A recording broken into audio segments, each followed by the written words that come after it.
Hi, it's Steve. Today we'd like to show you how to change the membrane switch on your range. It's a really easy job. All we're going to need is a number 2 Phillips screwdriver. Let me show you how we do it. Now before we begin this repair, the first thing we'll need to do is to disconnect power to the range.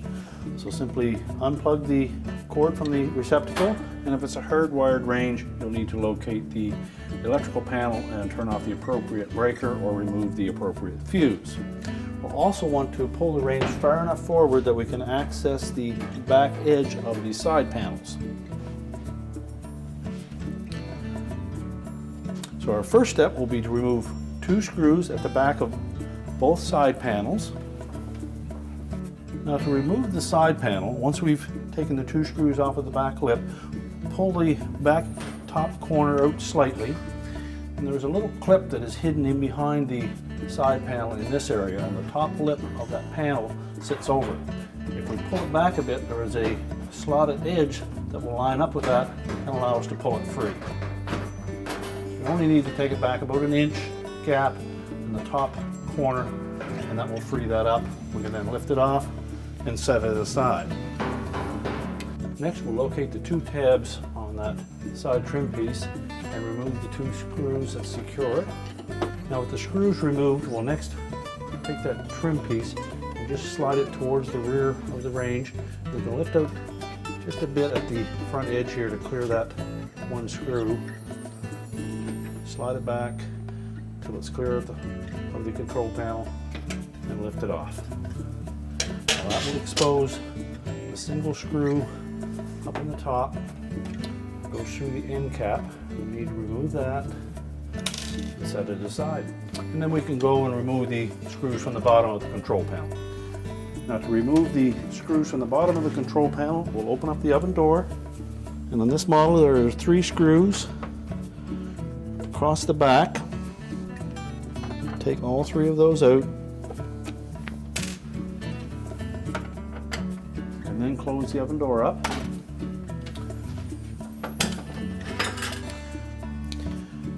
Now with the screws removed on the bottom of the control panel, we can then just tilt out slightly on the bottom and lift up at the top so that this lip clears that front bracket on the main top. And then just rotate the control panel and let it sit on top of the door.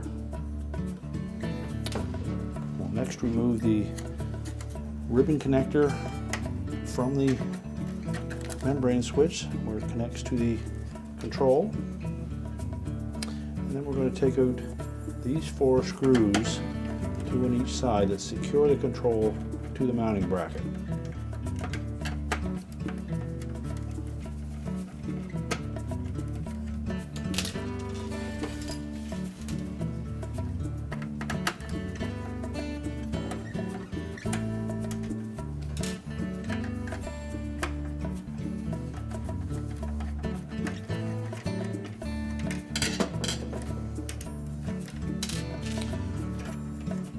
Just take that control and just roll it right up and sit it on the main top.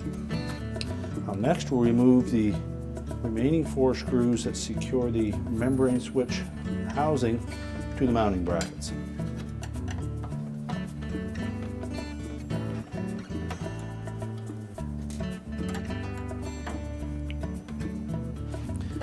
These screws are a smaller screw, and they're actually a machine thread as opposed to a self-tapping screw.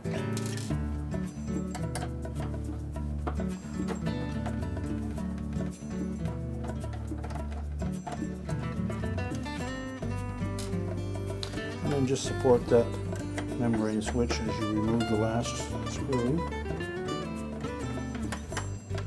Now once you remove all 4 screws, we can then pull that membrane switch assembly through the front of the housing and we can discard it. It's also a good opportunity for us to take that clear lens out of there and clean that while we have the opportunity. Now when reinstalling the new control, we'll start by sliding that ribbon connector up through the slotted opening in the bottom, line up the locating pin in that center hole, as well as the mounting studs through the end holes.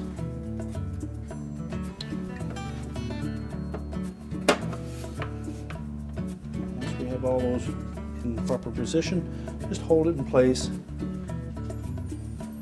and then install a couple of the mounting screws.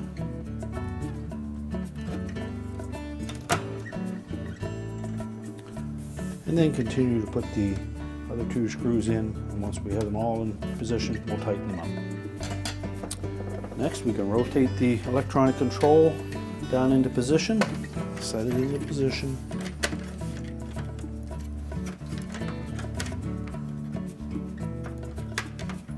And then we can reinstall the retaining screws.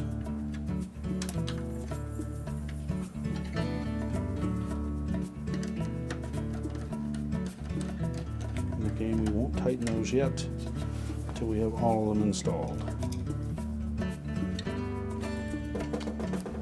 Then we'll take the ribbon connector, line that up with the receptor on the control board, and make sure it's firmly pressed into place.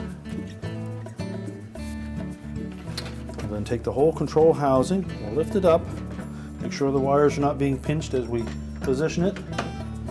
We'll hook the top edge over first.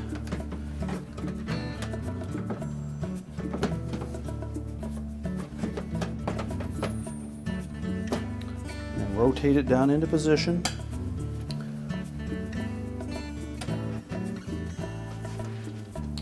And then we'll secure it with the 3 screws across the bottom. Now with it properly secured, we can go ahead and put the 2 screws into the pivot points on the top of that control panel. Next, we'll install the trim pieces on the side. We'll start those back about 1 inch from the back edge of that end cap. Make sure that they slide into position so it's flush with the end cap. Install the 2 retaining screws. And then we can reinstall the side panel. So we'll start by locating the slot on the bottom front edge. We're just going to sit that down over a little tab on the base frame. And then locate this cutout portion on the top edge at the front. Lift the panel up so that we can clear that clip. And push it forward until it's flush with the back of the console.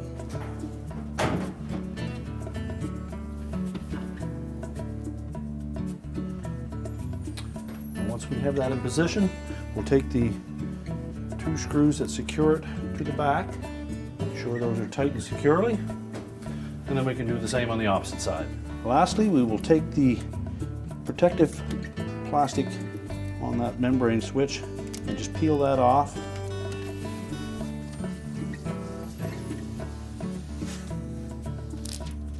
Discard that.